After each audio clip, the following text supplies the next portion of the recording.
Happy Friday. We made it. We made it to Friday. Not that that means anything to a lot of us because it doesn't. We still have to work on the weekend, but we're here. We made it. And we have 2 more days left, or 3 more days left in the month. It's hard to believe how fast the month of March went. This morning I had to go get tags for vehicles here at the church, but I had to get my driver's license renewed, so I did my hair. You can't tell that, because once I started to go, I had the minnow club, and I had to go buy pop and stuff like that. It was raining, and it was kind of nice to have that little bit of rain, kind of settle the dust and settle the dirt a little bit. I mean, it didn't rain a whole lot, but it's kind of nice to have that little bit of rain. I came back to the church and just kind of just trying to take a deep breath. And I have my overthinker shirt on today because it's just a reminder to myself that I need to quit overthinking. But I was watching something, or I was just mindlessly scrolling through Facebook, and a reel came up of Stephen Furtick. And I know there are a lot of people that don't like him. They say he's a heretic, he's a false prophet, whatever. I like to listen to him and then take what he says back to the Word. And if it doesn't match up with the Word, then I don't pay attention to it. But today he was talking, and it wasn't a sermon from today, but on the reel, he was talking about standing firm. Standing firm. You want to confuse the devil? You want to confuse the enemy? Stand firm. After he's thrown those 1,000 thoughts into your head trying to make you think you're crazy, stand firm. He's not going to have any power. Stand firm. After that sickness, after that divorce, after that, whatever it may be, stand firm. Let them talk about you. Stand firm. And as it literally spoke directly to me, because I'm like, that's what I've been doing. That's what I've been doing. I've been trying to stand firm. I've failed some, I've fallen, but wow. So then that sends me on a dive into the Word about standing firm. And it sent me to 1 Corinthians chapter 16, 1 Corinthians 16, and at verse 13. Be on guard. Okay, be on guard. What does that mean? What does it mean to be on guard? Do we just let people come and just... No, we're on guard. When we're out and about, we're watching, we're paying attention, we're making sure nobody's getting to our kids. We're on guard. Be on guard. Stand true in what you believe. Be courageous. Be strong. And everything you do must be done in love. So stand true to what you believe. Be courageous and be strong. Even when it feels like the rug is being pulled out from underneath your feet, stand strong. Don't let what the enemy is trying to do make you believe that you're not worthy. Stand strong. Stand strong on the firm foundation that you were chosen, that you are a child of God, and He loves you more than anything in this world. He loves you. The truth is, you are His. When you accept Him, when you ask Him to become Lord and Master of your life, you stand in Him and stand firm. And it's so important that we understand that we understand what He means to stand firm. I'm trying to go.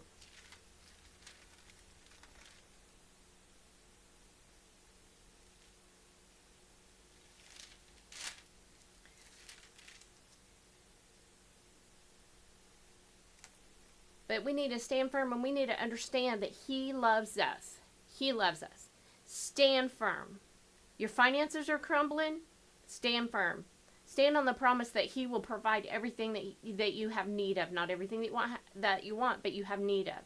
Stand firm in that. You feel lost. You feel like He's not hearing you. You feel like your prayers are being unanswered. Stand firm in the promise that He would never leave you nor forsake you. Stand firm. And that just spoke so deeply to me this morning about standing firm. And our youth, as I'm around them more and more, we did Minnow Club today in Oilton, and as I'm around them more and more, they have so much thrown at them. As I was driving away today, I looked on the playground, and the 6th, 7th, and 8th graders were on the side that I could see. There was a group of girls, and every single one of them was like this. Just looking. And they're probably texting each other, and they're standing all right there together, or Snapchatting each other, or whatever. And then there was a few boys out playing a basketball game. And then there was another group of boys around, and they were just kind of sitting there. 24/7. 24/7. This is what they do. 24/7. And the images that they get bombarded with are absolutely insane. Mike talked to him today about knowing and having self-discipline, knowing that you should not send that, knowing that you can have the self-discipline enough to not respond to that, not to be catty, not to be hateful, not to be mean, whatever it might be, but knowing that you have control and you have self-discipline. These kids don't have self-discipline because they don't have to face anybody. Somebody comes at them in a text message, and boy, they can blow it right back. But if they had to do that face-to-face, they'd never do it. They would never do it. We are brave behind this thing, or behind our computer or our keyboard, whatever. We're brave. We can send emails. We can send text messages. We can send things like that. We're brave. But will we do it in person? Absolutely not. So this is leading them astray. Leading us astray, leading all of us astray. Because it's giving us a false bravity. It's giving us a false sense of brave. Because we're not brave like that. But the brave that he's talking about here, be on guard, stand true to what you believe, be courageous and be strong. Standing on God's word, standing on this, standing on what he has promised us, and he chose you, he looks to you, and he wants you to understand how important it is. In Ephesians, it says, use every piece of God's armor. Resist the enemy in the time of evil, so that after the battle, you will still be standing firm. Standing firm. Standing firm. Because it's a battle. We're facing a battle every day. We're facing a battle for our kids every day. There's somebody out there predatorily trying to get them. We're facing that battle every day, but we have to put on all the armor of God. All of it, every piece of it. And we have to stand firm. Something comes up against it, we got to stand firm. But we also have to understand and know his promises. He promised never to leave us or forsake us. He promised that we would be the head and not the tail. We promised that we would crush serpents and snakes under our feet. He promised all of these things. And those are the promises that we have to stand on. Will we still have financial difficulty? Will divorces still happen? Will sickness still happen? Will death still happen? All of those things are going to still happen. But even when it happens to us, we can still stand firm. And know that he has us. And he has a perfect plan for us. He has an amazing plan for each one of us. You, I, everybody. When we listen to him and when we grow in him and we put on use every piece of God's armor. Because the reason we need to do that, put on all of God's armor so that you will be able to stand firm against all strategies and tricks of the devil. He's got them. He's using them, and he knows his time is short, and he's getting bolder and bolder and bolder. He's using people close to us that we never thought about, and we have to stand firm against that. We have to stand firm and cast that out, not allowing that to come up against us, knowing that that's trying to hurt us. We have to stand firm. And we have to stand firm and say, get behind me, devil. Get behind me. You do not have the will of God in mind. You have the will of man, and I don't have to listen to you. Not today and not tomorrow. But we have to take that stand, and we have to stand firm in him. And we have to do it for ourselves. Nobody is going to come and stand firm for me. Will they stand with me? Will they lock shields with me? Absolutely. But I have to be able to do it for myself as well. Because for we are not fighting against people made of flesh and blood. We are not, and that's one thing we need to understand. We need to understand that we are not fighting against flesh and blood, but against the evil rulers and authorities of the unseen world, against those mighty powers of darkness who rule this world, and against wicked spirits in the heavenly realms. Got to stand firm. He's going to come at us with everything that he has. But if we will stand firm, stand there, and proclaim God's word, that's all we have to do. He doesn't have any power. We take that all away from him when we stand in the power of the Lord. So I hope today that you will stand firm. You may have to. Stand firm for yourself. Stand up for yourself. You may have to do all of those things. I got a box today of candy and stuff that somebody sent from Amazon for our Easter bags that we're going to be doing. Thank you very, very, very much for that. I met with well, it actually ended up being Nathan Painter and I from Hope Free Will Baptist in Oilton, talking about the Oilton citywide Easter celebration. It's going to be April the 19th. It's going to start at 10 o'clock. The Easter egg hunt will start at 10:30, followed by lunch at 11, message at 11:15, prizes after that, and there will be music throughout the time. Throughout it, our praise team is going to do the music, so I'm excited about that. We do need, as a church, our portion of it is 500 field eggs, so I will need help with that.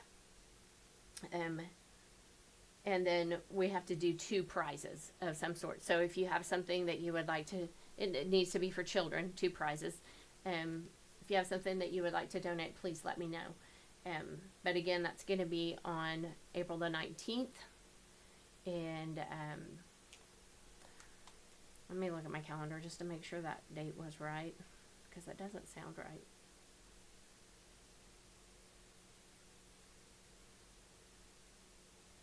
Yes, it is April the 19th, because Easter's on the 20th. Yep, April the 19th. So, it's going to be a good time. There will be an Easter egg hunt for all the kids, and so it'll be a lot of fun. This week, Sunday services, 9 and 11. Please come out and join us. We've been having amazing, amazing services. I can't tell you enough what it's like to be here in person. It's just, the Spirit's been moving. So please come join us Sunday, 9 and 11. I want to thank our sponsors, Don and Sheila Ferris, Kim Morris, Gordon and Dee Kennard, and Parco Tax. Thank you all so much for pouring into the social media that allows us to do our lives on both services on Sunday, and then a daily live or a semi-daily live. I think I missed one day. I miss a day. It seems like I either miss Monday or Friday. It just seems weird. But so today I just challenge you, stand firm. Get in the Word and get those promises. Know what promises you need to be proclaimed. And not today, Satan, you cannot say that to me. You cannot speak to me that way. You're done. You're done. Go kick rocks, as Marcus would say. Speaking of Marcus Torkinson, he will be here next week. I will be picking him up next Friday. He will be here Friday evening for a men's gathering, Saturday for a men's gathering, and then Sunday he will be in both services doing the preaching or the message. He doesn't like it to call it preaching. He says, no, I don't preach. I bring a message. And I said, okay. So he will be with us, not this weekend, but next weekend. So looking forward to seeing Marcus. And then he will also be here for the boys camp the week of June the 16th through the 20th. 21st. 16th through the 21st. Boys camp and then girls camp is July the 21st through the 25th. We need sponsors for those camps. If you would like to sponsor those camps, it is expensive to feed them breakfast, lunch, and then the activities that we do, we normally go up and Billy has them build something, and we go to the range and we shoot, and that takes ammo. So it is expensive to do these camps. So if you would like to sponsor one of the camps, please let me know. I hope you guys have a great weekend. The weather is going to get cold again. I think I saw Sunday's only going to be like 50 something. I was enjoying the warmer temperature, but it is what it is. So hope you guys have a great weekend. I'll see you back here on Monday.